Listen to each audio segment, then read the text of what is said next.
Hello everybody, class 24 अपना राजस्थान में आप सभी का बहुत बहुत स्वागत है। जितने भी स्टूडेंट हैं भाई फटाफट से कनेक्ट हो जाइए क्लास में। आज का जो टॉपिक हम डिस्कस करने वाले हैं वो है मैटर। 2-3 दिन से क्लास ही चल रही है हमारी मैटर पे, मैटर को ही हम डिस्कस करें, पदार्थ क्या है। तो थोड़ा सा मैं आपको पहले ब्रीफ कर देती हूँ, फिर स्टार्ट करते हैं। और ये जो दिवाली वाला टाइम चल रहा है तो इसी में जितने भी डेज जा चुके हैं, 2-3 डेज कंप्लीट हो चुके हैं, लास्ट की हम यहाँ पे बात कर रहे हैं। चलिए फटाफट से कनेक्ट हो जाइए जितने भी स्टूडेंट है क्लास में। और टॉपिक पदार्थ है, मैटर है। केमिस्ट्री हमने स्टार्ट कर दिया, ऑलमोस्ट बायो हमारी पूरी की पूरी बाइंड अप हो चुके हैं, हम उसको खत्म कर चुके हैं बायो को। चलिए जब भी हम मैटर की बात करते हैं तो शुरुआत होती है कि हम एटम के लिए बात करें या मॉलिक्यूल के लिए बात करें। तो जो परमाणु हो गया अकॉर्डिंग टू कणाद, ठीक है, वो सबसे स्मॉलेस्ट, या हम पूरे ब्रह्मांड की बात करें या यूनिवर्स की बात करें तो उसमें जो सबसे स्मॉलेस्ट पार्ट है जिसको आप आगे विभाजित नहीं कर सकते, एटम, मतलब आगे आप जिसको डिवाइड नहीं कर सकते, तो सबसे छोटे स्टेट हो गई। और जब हम मॉलिक्यूल्स की बात करेंगे तो दो फॉर्मेशन के बाद बेसिकली केमिस्ट्री डिपेंड ही मॉलिक्यूल पे करती है। H2 हो गया, O2 हो गया, N2 हो गया, ये सब। अब दो कैटेगरी यहाँ पे बनती है कि आप उसको फिजिकल फॉर्म में क्लासिफिकेशन ले रहे हैं या केमिकल फॉर्मेशन में उसका क्लासिफिकेशन ले रहे हैं। तो जब हम भौतिक अवस्था की बात करेंगे तो ठोस, द्रव और गैस हो गया। और जब हम केमिकल फॉर्मेशन की बात करते हैं तो वहां पे किस तरीके से होगा, एलिमेंट, कंपाउंड और मिक्सचर फॉर्मेशन वहां पे चल जाएगा। तो मैटर के कुछ इंपॉर्टेंट क्वेश्चन हम सॉल्व कर चुके थे। आधुनिक रसायन शास्त्र के जनक इनको कहा जाता है, एंटोनी लवाइजर को कहा जाता है। और द्रव की कितनी अवस्था हम लेके चलते हैं, 5। फिर पांचों के नाम बता रही हूं, ठोस, द्रव, गैस, प्लाज्मा और बॉन्स आइंस्टीन, इस तरीके से हम लेते हैं। चलिए शुरुआत करते हैं आज के इस लेक्चर की। सब्जेक्ट यहाँ पे हो गया, सबसे इंपॉर्टेंट पार्ट है क्लास 24 आपनो राजस्थान का सीईटी का बैच चल रहा है। वहां पे 300 आवर्स प्लस आवर्स आपको कोर्स मिलने वाला है। वीकली टेस्ट होगा, कंप्लीट कोर्स कवर होगा, डाउट सेशन होंगे, अनलिमिटेड टेस्ट सीरीज यहाँ पे होने वाले हैं, लाइव और रिकॉर्डेड लेक्चर होंगे और प्रिंटेबल पीडीएफ यहाँ पर आपको मिलने वाली है। वीकली गाइडेंस प्रोग्राम भी होगा। किस तरीके से लेना है, तो सबसे पहले आप प्ले स्टोर पे जाएंगे, प्ले स्टोर में क्लास 24 का ऐप आप डाउनलोड कर लीजिए, उसमें राजस्थान एग्जाम ले लीजिएगा, सीईटी का महाराणा बैच, और यहाँ पे बाय नाउ करना है 1999, बहुत मिनिमम प्राइजेस इसकी रखी हुई है, आप इसको परचेज कर सकते हैं। चलिए, और ये बहुत इंपॉर्टेंट है, फटाफट से अपने फोन में जाइए, जो भी बहुत बढ़िया सा आपके पास फोन है उसमें प्ले स्टोर पे जैसे आप जाएंगे तो क्लास 24 का ऐप आपको वहां डाउनलोड करना है। और यूट्यूब पे भी चैनल को लाइक एंड सब्सक्राइब और शेयर तो करना ही है, क्योंकि सभी के लिए बहुत बेनिफिशियल है, एजुकेशन प्लेटफॉर्म है, तो जरूर फायदेमंद ही रहेगा। इससे आपको फ्री क्विजेज और लाइव टेस्ट भी मिलने वाले हैं। चलिए, और ये तो अनाउंसमेंट चल ही रही है, अभी चल रहा है दिवाली धमाका, क्लास 24 की तरफ से 25% ऑफ रहेगा जितने भी कोर्सेज हैं उन पे। और आप जो यहाँ पे कोड यूज करने वाले हैं वो कोड क्या है, दिवाली 25। तो जैसे ही आपने कोर्स बाय किया वहां पे ऑफर या कूपन्स लगे हुए हैं, कोड आपको यूज करना है दिवाली 25, तो 25% आपके पास क्या हो जाएगा, ऑफ हो जाएगा। चलिए शुरू करते हैं आज की इस क्लास को। ये क्वेश्चन हम डिस्कस कर रहे थे और कल इस क्वेश्चन का आंसर हमको मिल चुका था। क्वेश्चन क्या है, आयोडीन और पोटेशियम क्लोराइड के मिश्रण में से आयोडीन को पृथक किया जा सकता है, अवसादन के द्वारा, छनन के द्वारा, ऊर्ध्वपातन के द्वारा, आसवन के द्वारा। मैंने इसका आंसर भी बता दिया था किस तरह से हो जाएगा, ये ऊर्ध्वपातन की वजह से क्या हो जाएगा, आसानी से आपको मिल जाएगा। ओके, चलो अब पहले हमको क्या करना है, इन मेथड्स के बारे में हमें पता होना चाहिए। जितना भी था गैस स्टेट में बता चुकी थी, बोस आइंस्टीन, प्लाज्मा के बारे में हम जान चुके थे, ये सब हो गया। आज जो हम डिस्कस करने वाले हैं क्वेश्चन के साथ, विधियां तो हम देखेंगे लेकिन उससे पहले हमें डिफ्यूजन पता होना चाहिए कि विसरण क्या होता है। इसको फिर थोड़ा सा क्वेश्चन को होल्ड करना होगा, क्योंकि पहले जो टॉपिक है विसरण वो आपको समझना जरूरी है। तो टॉपिक मैं यहाँ पे मेंशन कर रही हूं, टॉपिक क्या हो गया है आपके पास, विसरण।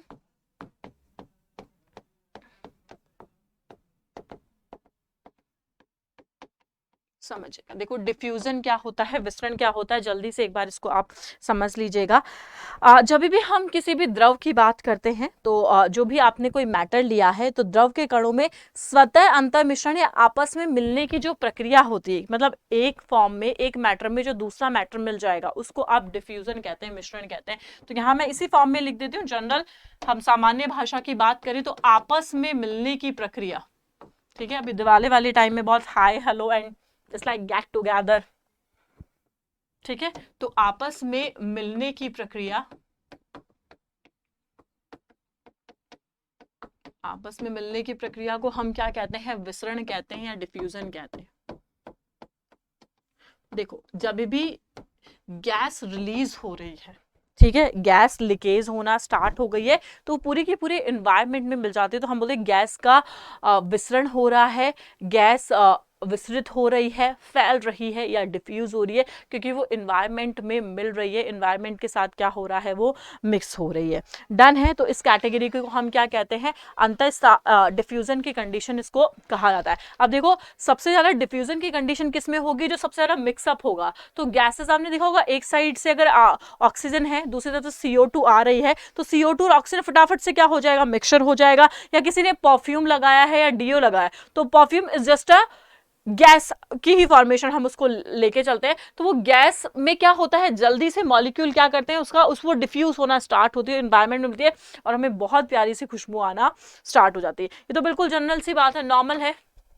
एक बार मैं पानी पी लेती हूँ, फिर स्टार्ट करते हैं वापस से, है ना। चलिए अब देखो, फॉर एग्जाम्पल हमने बात की है कि जल में एक बूंद शाही को डालने पर पूरे के पूरे पानी में वो एक समान फैल जाएगी।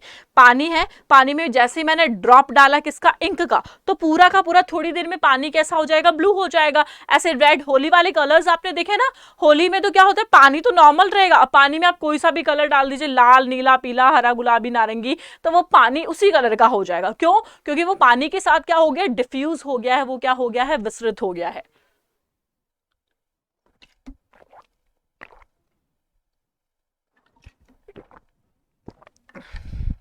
ठीक है। अब गर्म करने पर कण भी क्या हो जाते हैं, विस्तृत हो जाते हैं। फॉर एग्जांपल एक छोटा सा यहाँ पे डायग्राम में आपको बना के बताती हूँ। इस तरीके से इसमें बहुत सारे मॉलिक्यूल्स रखे हुए हैं, आपने यहाँ से क्या कर दिया, उसको हीट देना स्टार्ट किया। ठीक है, हीट देना स्टार्ट किया तो जितने भी कण थे उनको क्या मिलने लग गया है, इनका टेम्परेचर कैसा हो गया है, हाई हो गया है। टेम्परेचर हाई हो गया तो जितने भी आपके पास पार्टिकल थे, इट्स नॉट मॉलिक्यूल, हम इसको कहेंगे जितने भी पार्टिकल थे वो सारे पार्टिकल कैसे हो गए हैं, डिफ्यूज हो गए हैं, उसमें उनमें विसरण की क्या आ गई है, अवस्था आ गई है। ठीक है, डन है, कंप्लीट है। तो जिसके कारण जो अंतराण्विक स्थान है वो बढ़ जाता है और अंतराण्विक बल भी क्या हो जाता है, घट जाता है। तो याद रखना, जिनके अंदर विसरण ज्यादा होगा, यहीं पे मैं लिखती जाती हूं, विसरण अधिक होने पर, विसरण अधिक होने पर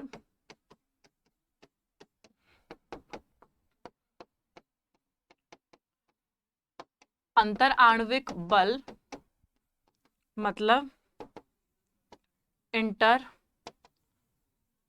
मॉलिक्यूलर फोर्स कैसा होना चाहिए, कम होना चाहिए। और ये सबसे कम किस में होता है, आपको पता है गैस में सबसे कम होगा, तो गैस में डिफ्यूजन क्या होगा, ज्यादा होगा। तो गैस में डिफ्यूजन क्या होता है, ज्यादा होता है। ठीक है, समझ में आ गया, क्योंकि सबसे कम जो इंटरमॉलिक्यूलर फोर्स रहेगा वो किस में होता है, गैसेस में, तो गैस में डिफ्यूजन भी क्या हो जाएगा, बहुत ज्यादा हो जाएगा। समझ आ रहा है यहाँ तक? डन है। जितने बच्चे क्लास में ऐड है फटाफट से क्लास को शेयर कर दो, लाइक कर दो। जो बच्चे नए आए हैं प्लीज वो चैनल को भी क्या कर दो, सब्सक्राइब कर दो। समझ आ रहा है यहाँ तक जितना मैंने बोला है? अब देखो, जैसे ही गरम गरम खाना बना, ठीक है, किसी के किचन में कोई बहुत अच्छा खाना बनाता, बहुत टेस्टी सा बनाता, बहुत स्पाइसी सा और बड़ी अच्छी सी खुशबू आती है, ठीक है। और जब ऐसा व्रत व्रत फास्ट वाली कंडीशन होती है तो बहुत भयंकर वाली हालत हो जाती है। तो जब भी गरम गरम खाना बनाया जाता है तो बहुत दूर तक उसकी स्मेल आ जाती है, ठीक है। बहुत अच्छी आलू की सब्जी बन रही है कहीं, वो लाइक भंडारे वाली, जिसकी बहुत अच्छी स्मेल होती है, मन ऐसा मन करता है कि चले ही जाओ खा लो। ठीक है, तो गर्म करने पर खाने की गंध बहुत दूर तक आती है, ठीक है, और आप उसके पास पहुंच जाते हैं। लेकिन जो ठंडा खाना होता है उसकी स्मेल नहीं आती। जब खाना गरम गरम किचन में हींग का जब तड़का लगता है तो हमें बहुत दूर से पता चल जाता है। क्यों? क्योंकि गरम करने पर, हीट देने पर टेम्परेचर हाई होगा, टेम्परेचर हाई होने पर जितने भी पार्टिकल्स हैं वहां पे उनमें डिफ्यूजन होना स्टार्ट हो जाता है, और डिफ्यूजन में क्या होगा, वो आपस में मिलना, पूरे इन्वायरमेंट में खुशबू फैल जाती है। अभी अभी मैंने बोला था कि जब भी मैं ऑफिस आती हूँ तो कुछ लोग ऐसे हैं जो बहुत अच्छा परफ्यूम या बहुत अच्छा डीओ यूज करके आते हैं। तो जैसे वो एंटर करते हैं गॉड, बहुत अच्छी खुशबू फैल जाती है, क्योंकि वो सारा का सारा परफ्यूम है वो डिफ्यूज होना स्टार्ट होता है, तो वो एक जगह से दूसरी जगह क्या होता है, ट्रांसफर होना स्टार्ट हो जाएगा। डन है, कंप्लीट है। चलिए, जब हम सॉलिड, लिक्विड और गैस की बात करते हैं, ठीक है, तो ये सारे ही विस्तृत हो सकते हैं, लेकिन ठोस की सॉलिड के कंपैरेटिवली लिक्विड ज्यादा विस्तृत होगा और लिक्विड के कंपैरेटिवली गैस सबसे ज्यादा विस्तृत होगी। तो गैस में तो डिफ्यूजन ज्यादा हो गया।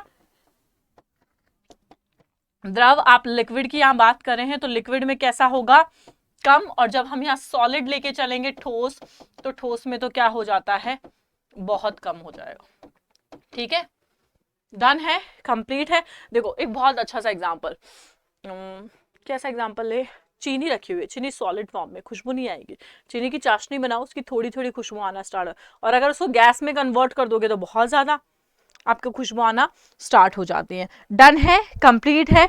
चलो, तो ठोसों की अपेक्षा ऐसा क्यों होता है, क्योंकि सॉलिड में सबसे ज्यादा इंटरमॉलिक्यूलर फोर्स होगा, लिक्विड में उससे थोड़ा सा कम होता है और गैस में तो बहुत कम होता है। इस वजह से उसके डिफ्यूजन की जो प्रॉपर्टी है वो बहुत ज्यादा इनहेंस हो जाती है। क्यों, क्योंकि जितने भी मॉलिक्यूल है वो बहुत जल्दी, अब देखो स्पेस ज्यादा है तो उनको भागने के लिए जगह ज्यादा मिलेगी। एक तो इस रूम में मैं बहुत सारे, ये जो स्टूडियो है इसमें बहुत सारे लोग, मैं यहाँ खड़ी हूँ, गणेश सर यहाँ खड़े हैं, संजय सर यहाँ खड़े हैं, अंकुर सर खड़े हैं, फिर उमेश सर आ गए और प्रदीप सर भी आ गए, संजय सर भी आ गए, तो उससे बहुत सारे लोग हैं तो जगह कम है। इफ अगर हम 2-3 लोग हैं, साइंस का ही अगर हम बात करें, मैं हूँ और 2 ही है, मैं और उमेश, तो हमें बांटने के लिए थोड़ी ज्यादा जगह मिल जाएगी। ठीक है, तो ये कंडीशन है। तो गैसेस में स्पेस क्या है, बहुत ज्यादा होता है, इस वजह से ज्यादा डिफ्यूज होना स्टार्ट हो जाती है। ओके, चलो आगे बढ़े। तो ये पॉइंट हो गया आपका डिफ्यूजन वाला।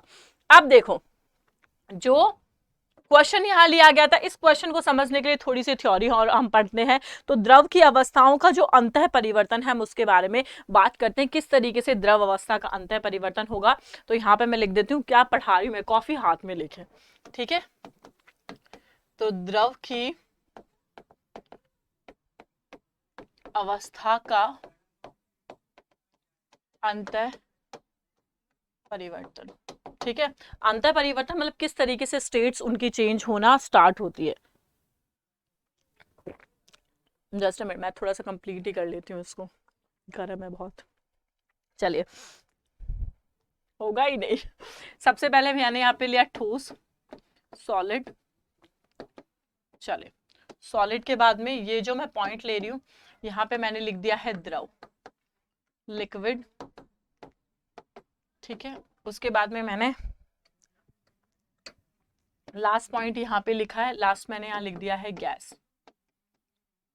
चलिए स्टार्ट करें कि किस तरीके से हम इसको चेंज करेंगे। सॉलिड, जब भी हम सॉलिड को आप किस में चेंज करें हैं, लिक्विड में। पहला पॉइंट तो ये स्टेट हो गया। दूसरा, ये इसमें भी चेंज हो सकता है। ठीक है, लिक्विड को आप गैस में कन्वर्ट करिए, मैं इसको थोड़े से अलग पेन से कर देती हूँ। ये पॉइंट हो गया, एक ये पॉइंट हो गया। अगर लास्ट इस स्टेट की अगर हम बात कर रहे हैं, तो इसमें आपके पास एक तो ये पॉइंट हो गया और दूसरा पॉइंट क्या चल रहा है आपके पास, ये। तो तीनों की हमको अलग अलग फॉर्म यहाँ पे लेनी होगी। तो जैसे ही आप ठोस को द्रव में बदलते हैं, तो हम उसको क्या करते हैं, सॉलिड को लिक्विड में बदलना है तो उसको क्या करेंगे, आप मेल्ट करेंगे। मेल्ट करने की कंडीशन को हम क्या कहते हैं, संगलन कहा जाता है। ठीक है, मेल्ट भी मैं यहाँ लिख देती हूँ और मैं संगलन भी यहाँ लिख देती हूँ। तो ये क्या हो गया है, संगलन, या आप इसको क्या कहेंगे, मेल्ट। बर्फ को हम मेल्ट ही करते हैं, यही कंडीशन आती है। पहली बात, अब लिक्विड को मुझे क्या करना है, गैस में बदलना है। तो लिक्विड को जैसे ही अगर मैं गैस में बदलूंगी तो उसको क्या कहा जाता है, वाष्पीकरण कहा जाता है। ये वेपराइजेशन में होगा, तो ये हो गया वाष्पीकरण। यहां तक हुआ। अब गैस को आपको डायरेक्ट किस में बदलना है, सॉलिड में बदलना है। तो गैस जैसे सॉलिड में बदलेगी, तो गैस के तो जितने भी मॉलिक्यूल्स है वो बहुत दूर दूर थे, उनको पास पास लाना है, मतलब उनको संघनित करना है। तो इसको हम कहते हैं संघनन। ये तो तीनों स्टेट कंप्लीट हुए। अब हम उल्टा चलते हैं। उल्टा चलने का मतलब है, लिक्विड को मुझे सॉलिड में बदलना है तो मैं टेम्परेचर कम कर दूंगी, मतलब ये हो गया जमाना। इसको हम बोलते हैं फ्रीजिंग। क्या कहा जाता है, फ्रीजिंग, फ्रीज हो गया। ठीक है। नेक्स्ट हम बात कर रहे हैं कि गैस को किस में बदलना है, आपको लिक्विड में बदलना है। गैस को लिक्विड में बदलना है, फिर वही बात आ गई, गैस के मॉलिक्यूल्स क्या हैं, थोड़े थोड़े वहां पर दूर रहते हैं। आप इसको लिक्विड में बदलोगे तो ये भी कंडीशन क्या हो गई है, संघनन हो गई है। कंप्लीट है। लास्ट रह रहा है, ठोस को डायरेक्ट आप गैस में बदलोगे तो इसको सब्लिमेशन कहा जाता है। क्या कहा जाएगा, ऊर्ध्वपातन। तो ये सारा का सारा क्या हो गया स्टेट। अब एक एक के बारे में जानना स्टार्ट करेंगे। कंप्लीट है, कोई प्रॉब्लम है यहां तक? फटाफट से मैं समझा देती हूँ। ठोस को द्रव में आप उसको मेल्ट करेंगे, संगलित करेंगे, लेकिन द्रव को अगर आप ठोस में लाएंगे, प्रेस करना है, जमाना है, हार्डली आप वहां उसको संगठित करेंगे। लिक्विड को गैस में बदलना है, आप उसको क्या करेंगे, वाष्पीकृत करेंगे, लेकिन गैस को लिक्विड में बदलना है तो गैस के मॉलिक्यूल्स बहुत ज्यादा दूर है, आप उसको लिक्विड फॉर्मेशन में लाएंगे तो आप उसको संगठित करेंगे। नेक्स्ट, जब सॉलिड को गैस में बदलना है तो सीधा है ऊर्ध्वपातन, कपूर, नौसादार इसके एग्जाम्पल होते हैं। और जब हम गैस को सॉलिड में कन्वर्ट करेंगे तो वहां संघनन करना है, बहुत ज्यादा क्या करना है, कंप्रेसिबल, वहां पे उन अणुओं को क्या करना है, पास पास लेके आने की अवस्था रहेगी। ठीक है। संकलन को हम फ्यूजन कहते हैं, तो इसको याद रखिएगा, इसको फ्यूजन भी कहा जाता है। एक एक पॉइंट टू पॉइंट में पढ़ाना यहाँ पे स्टार्ट करती हूँ। चलिए पहले पॉइंट से स्टार्ट करते हैं। सबसे पहला जो मैंने लिखा था, संगलन। संगलन को समझना, फ्यूजन इसको कहेंगे। तो गलने की प्रक्रिया या ठोस से द्रव में परिवर्तन की प्रक्रिया को हम कहते हैं संगलन, या इसको फ्यूजन भी कहा जाता है। नोट करो फटाफट से। ठीक है, पहला पॉइंट है ये। तो यहां मैं लिख दिया गलने की प्रक्रिया,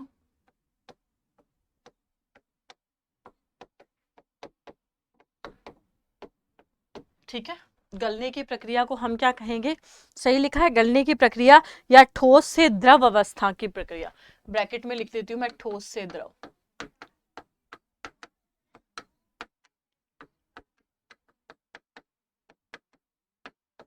इसको हम क्या कहते हैं, फ्यूजन कहा जाता है या संगलन भी कहा जाता है। डन है। सेकंड है, उसको हम मेल्टिंग पॉइंट कहते हैं या गलनांक कहा जाता है। सेकंड पॉइंट देखिएगा क्या है,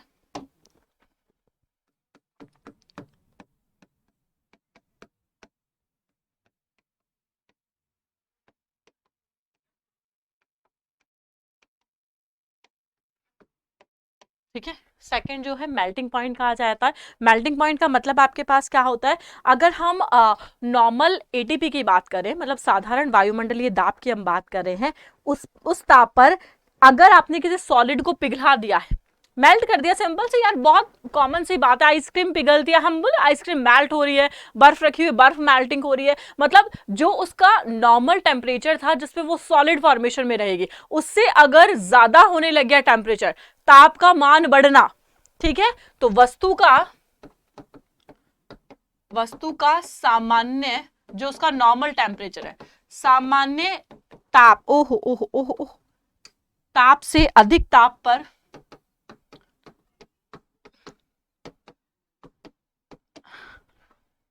अधिक ताप पर अब क्या होगा, मेल्ट मतलब द्रवित होना हो जाएगा, ये कंडीशन द्रवित होना।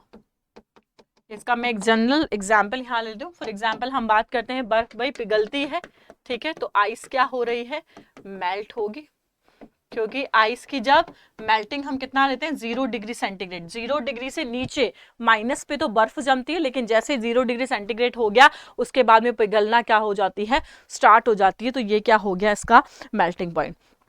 थर्ड जो इसका पॉइंट हम लेके चल रहे हैं, उस थर्ड पॉइंट को हम क्या कहते हैं, ऊर्ध्वपातन। यहां समझना ताकि एक एक पॉइंट समझ आ जाए, ठीक है।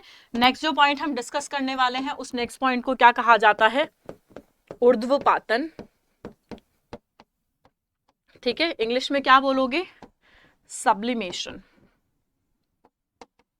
चलो देखो, ऊर्ध्वपातन की अवस्था में क्या होता है, फटाफट बता दो भाई, ऊर्ध्वपातन में क्या हो जाएगा, ठोस प्रयुक्त किए जाएंगे और गर्म करने पे सीधा द्रव में तो परिवर्तित नहीं होगा, सीधा कहां चला जाएगा, वो गैस में कन्वर्ट हो जाता है, मतलब डायरेक्ट सॉलिड टू कहां जा रहे हैं आप, गैस में जा रहे हैं, तो ठोस से सीधा क्या हो गई, द्रव अवस्था।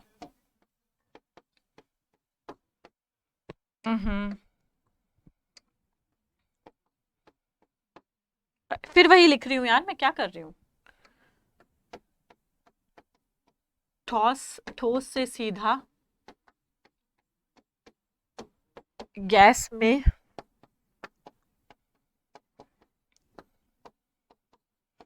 परिवर्तित होना क्या कहलाता है? ऊर्ध्वपातन कहलाता है।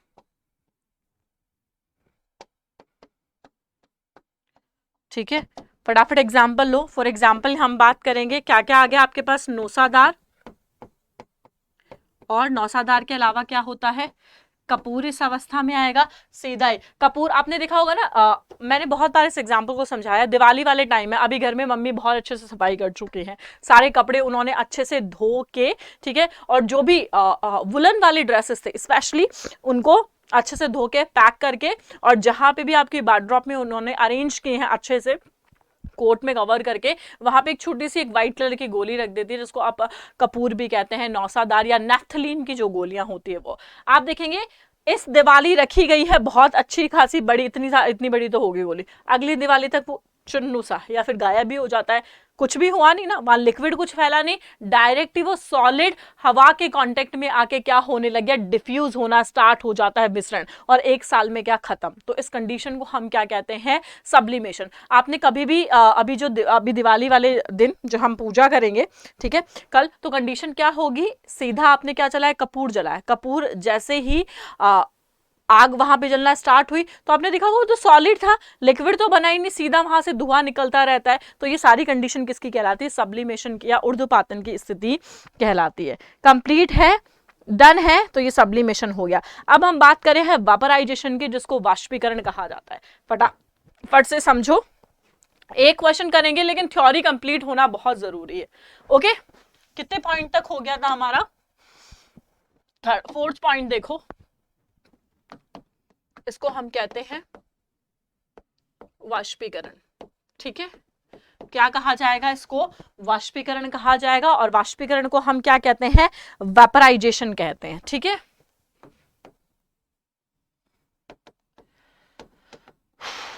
मतलब वाष्पीकरण में क्या होता है, द्रव का गैस में बदलना,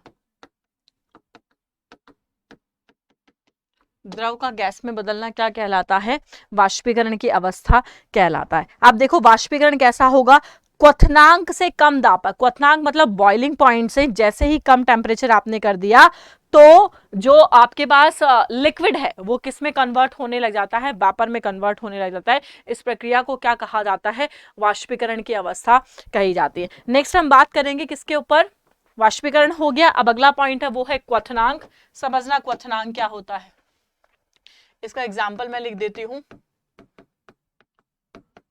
पानी का भाप बनना। ठीक है, नेक्स्ट देखिए, फिफ्थ जो हमने बात की है वो क्या है, क्वथनांक। ठीक है, क्वथनांक का मतलब क्या हो, एक तो गलनांक जिसको आप मेल्टिंग कहते हैं, और क्वथनांक का मतलब क्या हो गया है, बॉइलिंग पॉइंट। केमिस्ट्री में बहुत इंपॉर्टेंट है, वेपराइजेशन हो गया, बॉइलिंग हो गया, मेल्टिंग हो गया है, ये सारे रीट वाले बच्चे, रीट, सीईटी, वनपाल, सबके लिए बहुत इंपॉर्टेंट है जितने भी हैं। समझ आ रहा है या नहीं, क्वथनांक का मतलब क्या हो गया है, बॉइलिंग। अब देखो बॉयल चीजें कब होती है, बॉईल करने का मतलब सिंपल सी बात है, क्वथनांक में भी साधारण वायुमंडलीय दाब पर वह तापमान जिस पर कोई भी द्रव उबलना शुरू हो जाता है। सामान्य की बात करते हैं, नॉर्मल एटमॉस्फेरिक प्रेशर की बात कर रहे हैं, तो यही मैं लिख रही हूं, सामान्य वायुमंडलीय दाब पर किसी द्रव का, अब द्रव का क्या होगा, सिर्फ और सिर्फ उबलना स्टार्ट हो जाता है, वो उबलना स्टार्ट हो जाता है। ठीक है, उबलना क्या कहलाता है, उसका क्वथनांक क्या कहलाएगा, उबलना क्या कहलाता है, उसका क्वथनांक कहलाता है। क्लियर है, कंप्लीट है। ठीक है, अब मेरी बात सुनो, क्वथनांक आपके पास एक सम्मिश्र परिघटना है, मतलब बल्क फिनोमिना ये होता है, तो यहीं पे मैं लिख देती हूँ, क्वथनांक क्या है, एक सम्मिश्र परिघटना।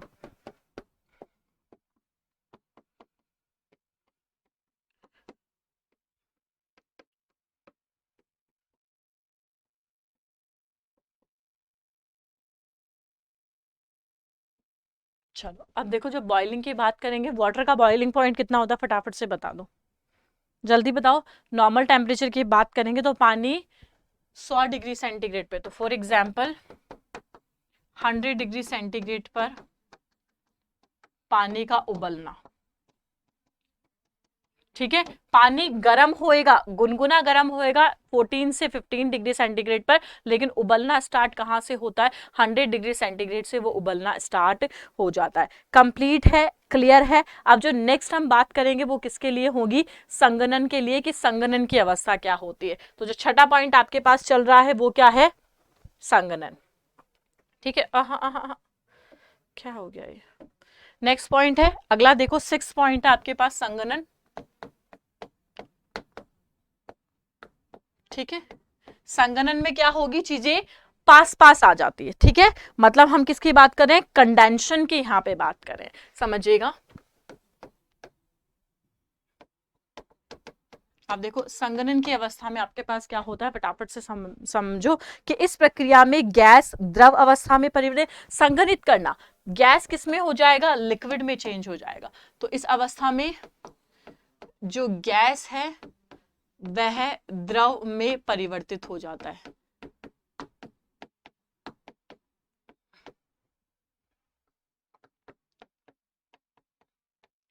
गैस द्रव में परिवर्तित हो जाता है, क्लियर है, कंप्लीट है यहाँ पे। अब संघनन के अलावा हम किसकी बात करेंगे, गैस द्रव में परिवर्तित होने का मतलब ड्राई आइस की बात करेंगे। तो ड्राई आइस किससे बना हुआ है, CO2 से। तो जब हम CO2 को संघनित करेंगे तो क्या हो गया, वो ड्राई आइस हो गया। अगला देखो, संघनन के अलावा हम क्या बात करते हैं, जमने की अवस्था की बात करेंगे। तो जमने को क्या कहा जाता है, सॉलिडिफिकेशन कहा जाता है। तो अगला जो पॉइंट आपके पास रहेगा वो क्या है,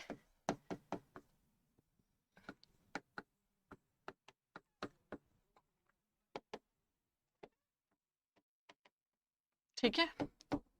अब देखो, जब द्रव है तो द्रव आपके पास क्या हो रहा है, ठोस अवस्था में परिवर्तित हो जाएगा, उसको जमना कहा जाता है।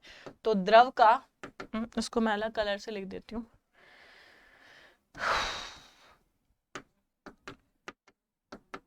द्रव का ठोस अवस्था में बदलना, द्रव का ठोस अवस्था में बदलना क्या कहलाता है आपके पास, सब्लिमेशन कहलाता है। डन है, कंप्लीट है। चलो अब दो चीज आपके पास रह गई है, गुप्त उष्मा और क्या रह गई है, विशिष्ट उष्मा। एक बार फटाफट इनके बारे में भी समझ लेते हैं जल्दी से। अब हम बात करेंगे गुप्त उष्मा के लिए, अगला पॉइंट बहुत इंपॉर्टेंट है, इसको मैं एक अलग से स्लाइड पे बताना ज्यादा बढ़िया समझूंगी। तो नेक्स्ट आपके पास है गुप्त उष्मा, समझना क्या होता है गुप्त उष्मा, ठीक है।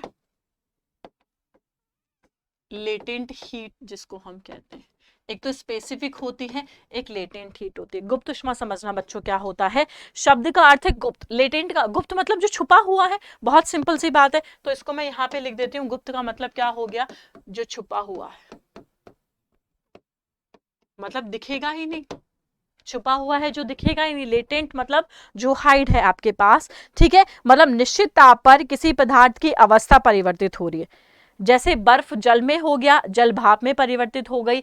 अब उसमें जो उत्सर्जित या हम अवशोषित उष्मा की बात करते हैं उसको हम गुप्त उष्मा कहते हैं। और गुप्त उष्मा की गणना हम दो तरीके से कर सकते हैं, ठीक है। तो इसमें सिर्फ अवस्था का परिवर्तन होगा, क्या होगा यहाँ पे, अवस्था का परिवर्तन होता है। अवस्था का परिवर्तन होने का मतलब समझना मेरी बात, क्या कह रही हूं मैं, ठोस कैसे बन गया है, द्रव में, ठीक है। और फिर द्रव कैसे बन गया है, गैस में। ये तीन कंडीशन यहाँ पे क्या होती है, बनती है, ठीक है। अब जब ठोस द्रव में बदलेगा तो ठोस को द्रव में बदलने का मतलब है उष्मा क्या हो जाएगी बेटा जी, उत्सर्जित, और यहाँ पे भी क्या हो जाएगी, उत्सर्जित। बस ये कंडीशन यहाँ पे क्या चले, उत्सर्जन या हम किसकी बात करते हैं, अवशोषण। तो ये जो उष्मा होगी उस उष्मा को ही हम क्या कहते हैं, गुप्त उष्मा कहा जाता है। सिर्फ पॉइंट टू पॉइंट यहाँ पे चेंज होंगे। अब दो तरीके की इसकी बात करते हैं, एक तो हो गया संगलन की गुप्त उष्मा, एक हो गया वाष्पीकरण की गुप्त उष्मा। एक बार फटाफट से इन पॉइंटों को समझ लो, संगलन और वाष्पन, फिर हम इसको आगे पढ़ना स्टार्ट करेंगे। समझो पहले,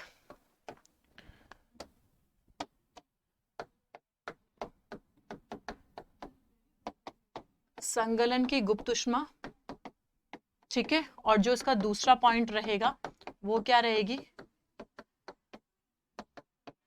वाष्पन की गुप्त ऊष्मा। इन दोनों ही पॉइंट को हम नेक्स्ट क्लास में पढ़ना स्टार्ट करेंगे, ठीक है, या अभी बता दूं, फटाफट बोलो, जल्दी से बोलो यार, इसको कंप्लीट करके फिर आगे बढ़ते हैं। चलो इसको अभी मैं करवा देती हूँ। संगलन की गुप्त ऊष्मा क्या होती है, फटाफट से समझना।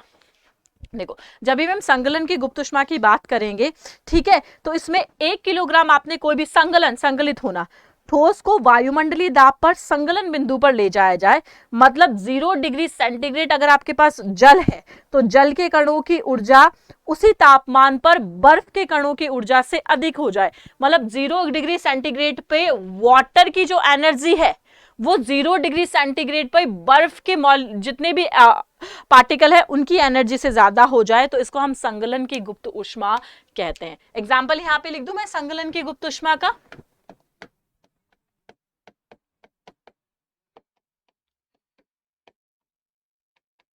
यहां देखना, संगलन की गुप्त ऊष्मा हम किस तरीके से समझा रहे हैं, किसकी बात करें, 1 किलोग्राम ठोस को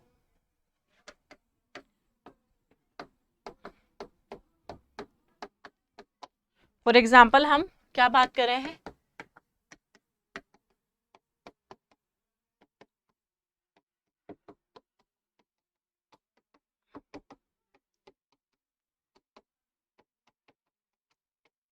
क्या हो जाए, अधिक हो, तो इसको हम क्या कहते हैं, संगलन की गुप्त ऊष्मा कहा जाता है। दूसरा हम बात करते हैं वाष्पीकरण की गुप्त ऊष्मा, इसको समझना क्या होता है।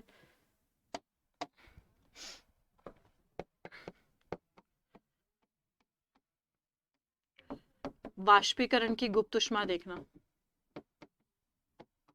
ठीक है, अब देखो वाष्पीकरण की गुप्त ऊष्मा में आपके पास क्या हो जाएगा, लेटेंट हीट ऑफ वेपराइजेशन के बाद में बातें कर रहे हैं, तो वाष्पीकरण की गुप्त ऊष्मा ताप की वो मात्रा होगी जिसमें 1 किलोग्राम द्रव, अब यहां द्रव होगा तो द्रव को वायुमंडलीय दाब या द्रव के क्वथनांक पर गैसीय अवस्था में परिवर्तन करने पर प्रयुक्त होगी, ठीक है।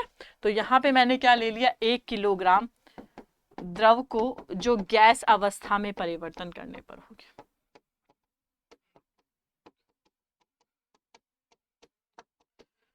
परिवर्तित करने पर